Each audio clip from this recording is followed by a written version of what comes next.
Hello, welcome, good morning. It's morning where I am anyway. It's early morning, so sorry if it's a little dark, but I'm very excited. I had to get started.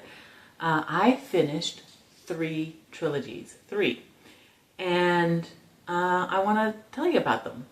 So, yay. Lately, I can't start the day without my Irish breakfast. Oh, it's yummy. Okay, I'm going to do middle grade first. I'm going to go way into the past of end of year 2024.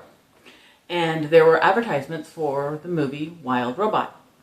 I thought, oh, that looks cute, right? And so I find myself at Target and there's the book. And I'm like, oh, I didn't know it was a book. Oh, it's Peter Brown. Wait a minute. Our Peter Brown? When my kids were super little, their favorite book, picture book, was A Curious Garden. And that's Peter Brown. And he had only done picture books. I didn't know he had done a middle grade novel. So I was very excited. I didn't buy the book that day. I went back a few days later and it was gone. But it was getting near the end of the year. And I'm like, well, I'll wait and get it for a gift. And I did. So, The Wild Robot by Peter Brown. I read this January, I think the 1st. I think that morning after breakfast and cleanup and all that, I started Wild Robot. And I think it's adorable. It's very similar to the movie. I think the movie did a very good job. So if you're not interested in continuing on with the series, you're fine. If you want to read the book, you do need to read the first book because there is one key difference that they did in the movie and it's important in the other 2 books. It's technically a science fiction book. It takes place in a future where humans do almost nothing and robots do almost everything. The ROSM unit is a helper robot. They're meant to help people do whatever they need to do. And so the book starts with a big ship, container ship, and I think there's a storm and the ship is sinking and crates of robots fall out and are floating around, and a few of them land on this island. And the only one that survives is our unit, Roz. Because she's a helper unit, she needs to help the animals. There are no people on this island. And she has to learn how to speak animal and learn their trust because they think of her as a monster. Especially because she damaged a nest. So she raises an egg, which later becomes her son, Bright Bill, a goose. And it's a found family book. The movie's adorable. The book is great. I loved it. I gave it a 4. Book 2, I don't want to give anything away, but it picks up right where this leaves off, which is pretty much where the movie leaves off, though there is a difference. I don't remember what that difference is, but there is a difference. Book 2 takes off right where book 1 leaves. It's a little more of a journey. It's also a found family, but it's also a little more of a journey. Resolves wonderfully. I'm not going to say anything about what happens. Book 3, not my favorite book. In fact, if it had been a standalone book, I would not have finished it. It is about a poison tide, and it's killing all the plants and animals in the ocean as it goes through. Roz has decided to put a stop to it. It's very much a journey book. It starts really well, it ends really well, but the middle, literal, 100 pages from 90s to about 190 is all this journey that she's doing, and it was not interesting. There's a note in the back by the author about why he put that in, and it is justified. It just wasn't well executed, I think. But it does end really well. So I do still give the series as a whole a 4 stars. I think it's really cute. It's very sweet. I love Roz. I love Bright Bill. I loved all the animals on the island. Very cute. The second middle grade series, School of Fear. Back in October, I read School of Fear. I thought it was a perfect book for October. It's actually a summer book. It takes place in the summertime. These are Theo, Madeline, Garrison, and Lulu. And they each have an extreme phobia. They are being sent to the super secretive School of Fear, run by Mrs. Wellington. Mrs. Wellington the whole book is very over-the-top silliness. Mrs. Wellington is quite old, and she is a former beauty pageant contestant or winner, beauty queen. She's a former beauty pageant queen. She still acts and dresses and pretends that she's in a beauty pageant. She calls the students contestants. It's just lots of silliness. Super cute. I really enjoyed it. Book 2 is School of Fear, Classes Not Dismissed. This is technically the next summer. In the first book, the kids are 12 and 13. So now it's the next summer, and they are 13 and 14, and there's a new girl, Hyacinth, and she's 9 or 10 years old, and her fear is being alone, and so she's really annoying. She's really annoying, especially to these older, now teenage kids. There's an issue that the kids are going to try and resolve to protect the school. So it's very cute. It's them coming together to all work together. And this leaves off on a cliffhanger, which the third book, The Final Exam, picks right up. Again, over-the-top silliness. Again, are still trying to protect their school. And that's all I can say because I can't give anything away. It's a good series. You just have to go into it knowing that it's over the top. It's silly, but it's fun. All right, the next series. Let me get another sip. The next series is probably my favorite, Assistant to the Villain. It is also over the top silliness in a way. Oh, that's so good. Okay, Assistant to the Villain is fantasy. It's medieval times. There is a villain. He is dark, gloomy. He is a bad guy. And he runs into Evie. Evie literally runs into him. A wonderful little scene, which I'm not going to say. And he hires her to be an assistant. So it's medieval, corporate interests, corporate events, corporate drama. It's all, think of like The Office or Office Space and stuff. It's just silly. And she is over the top sunshine. And I loved it. Absolutely loved it. I understand the criticisms that everybody has, and they're not wrong. You just have to accept the world for what it is. So book 1 is Assistant.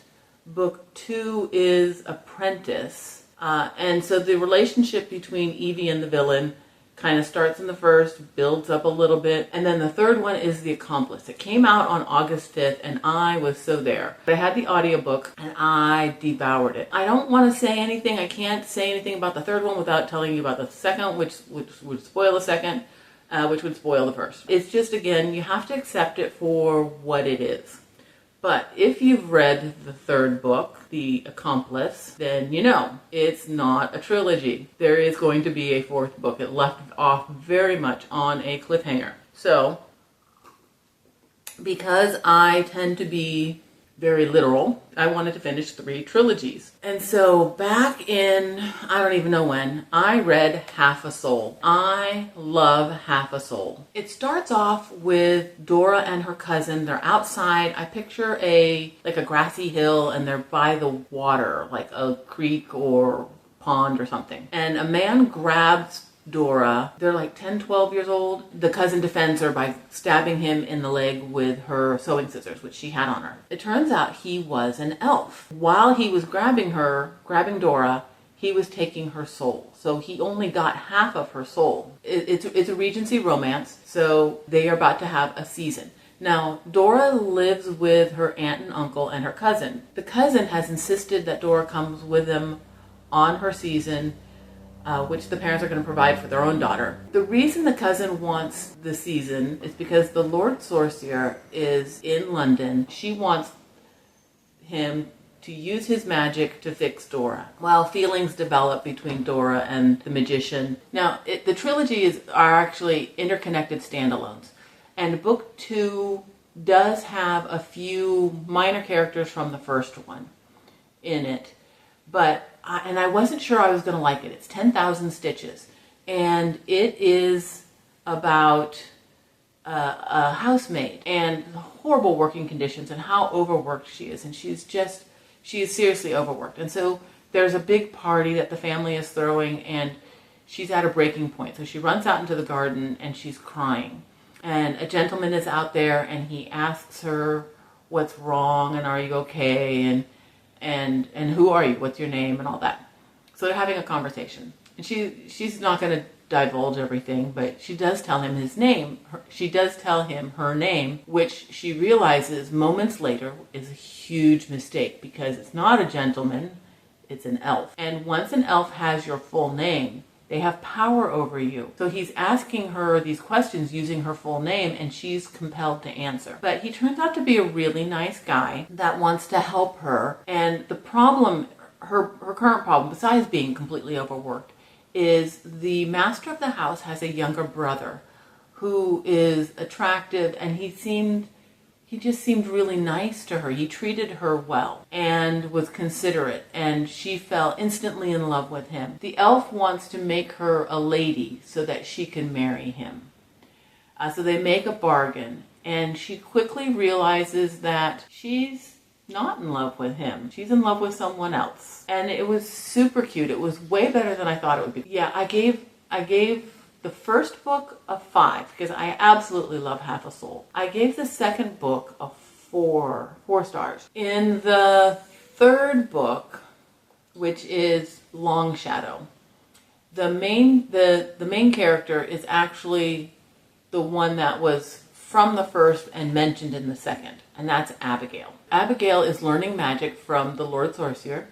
There are debutantes that have been dying. She's investigating it. The most recent one was Lucy, even though Lucy was not a nice person. And when she's at Lucy's house, she meets Mercy, which is a young woman about the same age.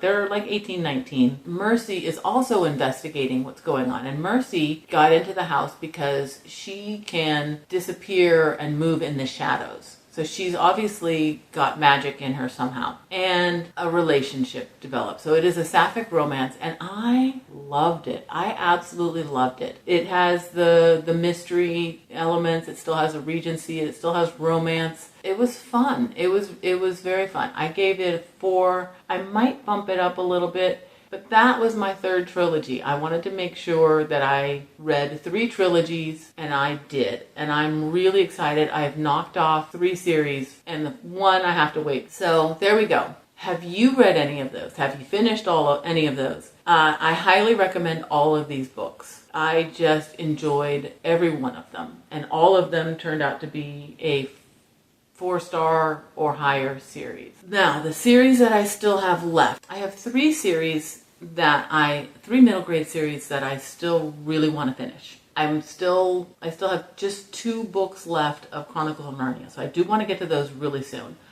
I have a series of Unfortunate Events. I've only read books 1 and 2. Need to read those. And I have this one trilogy, which is called Seraphina and the Dark Cloak, I believe is the name of that's the name of one of the books. And I really want to get to that. I really liked the first book, and I read that ages ago. I might have to reread it. As far as my young adult books go, I still need to finish The Naturals. I have book 4 to read.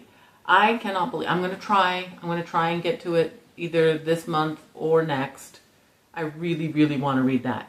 And then I don't think I have any adult series left. I'm not going to continue on with Silver Elite. I'm not going to continue on with Shield of Sparrows. If you have a series to recommend, let me know. And that's it. I'm so happy to have those books done. It's been a great reading month so far, and I'll tell you about that soon. Thank you for hanging out with me. I really appreciate it. Bye.